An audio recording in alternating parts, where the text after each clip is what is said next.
What is going on, my super sandwiches? Ronson here, and today I'm bringing some amazing but kind of confusing news in regards to Dragon Ball Xenoverse 2, and believe me, this one is going to excite a lot of you guys. Now, in Xenoverse 1, one of the most annoying things was choosing which outfits to wear, just because based on how your character stats was built or based on what items you put together, certain clothes weren't able to be put together that well just because there were negative effects. For example, let's say you are a Ki Blast character, there's certain clothes you couldn't wear because you lost stats and you made your Ki Blast attacks weaker. Because of that, everybody in Xenoverse 1 wore the same outfit basically, just because they wanted to make sure they wear what goes with their character build as opposed to what you actually want to look like. Now with Xenoverse 2, one of the biggest pieces of feedback that was sent into Bandai and Dims as they were working on Xenoverse 2 was to have a vanity clothing system that basically allows you to choose whatever pieces of clothing you want without having to worry about the negative effect of losing points in ki, stamina, health, whatever your build is. And guess what, folks? We actually have it. Now, I'm pretty sure a lot of you guys noticed a couple weeks ago in, I believe, the TGS gameplay, they showed off that clothing do still have stats, and I saw a lot of you guys have been freaking about that over the last couple weeks. However, I have some good news. You can actually alter these stats.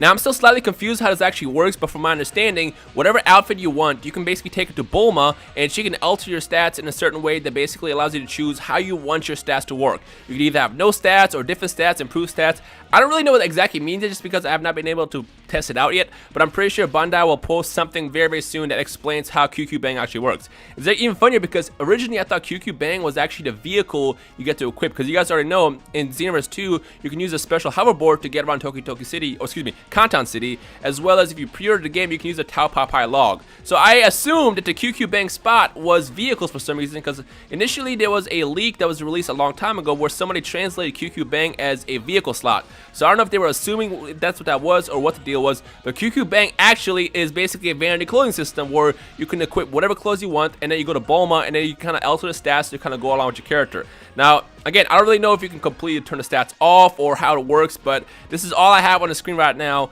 that was sent to me by Animes on Twitter, so big shout out to him. As you can see on the screen right here, QQ Bang, it says a mysterious power-up item. Equip it to override a costume's parameters with its parameters. So basically, however you choose to set your parameters up is going to replace your clothes. So again, no matter what clothes you wear, it'll have different effects on how the stats work. As I get to the next screen, it says QQ Bangs that you made will vastly outperform their ordinary counterparts. But if you equip any, you will not receive attribute bonuses from other equipment except Super Souls. So basically what that says is whatever your QQ Bang stats are is what your stats are going to be. So it automatically ignores whatever stats are available for the clothing prior to it. QQ Bangs can be created at a custom combiner. You can choose pieces of equipment to put together to make a QQ Bang. Adding in material item addition to equipment might result in even more power. The rarity of costumes and materials items also affects the quality of QQ Bangs created. Now again, it's kind of confusing exactly how it works, but from my understanding, which it seems pretty obvious, is you can wear whatever clothes you want, and as far as stats, you can change that in the costume combiner, and then you just put on a QQ Bang and you equip that. So it's kind of like actually the one thing that a lot of you guys asked for a couple months ago when we originally talked about the clothing system, where you can wear whatever you want, but what you equip is actually what sets up your stats. So that's actually really, really cool. Now again, as of right now, I still don't quite know how QQ Bang works yet, but as soon as I find out, I will let you guys know. So make sure you stay tuned, subscribe here, and I will keep you guys in the loop as soon as I find out. But other than that, if you're hyped, make sure you hit that like button twice as hard, because I know how much of a request this was. So many people wanted this, and it's so exciting to see that you can actually fix the clothing issue that was in Xenoverse 1. I'm super stoked. With that said, let me know your thoughts in the comment section below. Any questions, comments you might have. If you ask me questions, I might not really know most of the answers yet, just because I just found out about this myself. But as soon as I find out, like I said, I will let you guys know. So just stay tuned, and I will let you guys know as soon as I find out anything. Other than that, I hope you guys enjoy the rest of the day. My name is Ramsal, and I will see all y'all some super sandwiches in the comment section below. Peace.